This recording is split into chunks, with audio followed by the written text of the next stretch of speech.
হ্যাঁ নমস্কার, আমি সোনারপুর থেকে বলছি। নাম কি? আমার নাম সোনালী দত্ত। হ্যাঁ, আমার সমস্যা হচ্ছে আমার হঠাৎ হঠাৎ দম বন্ধ হয়ে আসে আর গলার কাছে দমটা আটকে থাকে, আর যখন বেশি হয় তখন ঘাড় কাঁধ সব চাপ হয়ে যায় আর গায়ের মধ্যে জ্বালা জ্বালা করে।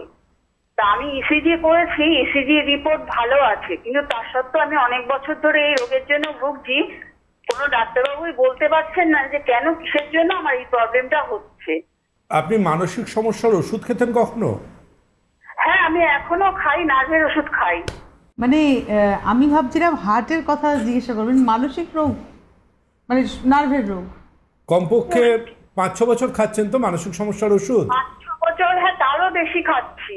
আমি 2008 থেকে খাচ্ছি। বলছে ডাক্তারবাবু বলছেন যে আমার অ্যাংজাইটি থেকে এটা হচ্ছে, কিন্তু ওনাদের ওষুধে আমার কোনো কাজ হচ্ছে না। আমি মানে প্রচন্ড। আপনি এক্সপার্ট টিমে কথা বলে রিকোয়েস্ট করুন, যদি একটা ডেট করে দেয় ওরা, রিকোয়েস্ট করে দেখুন, আমি চেষ্টা করব।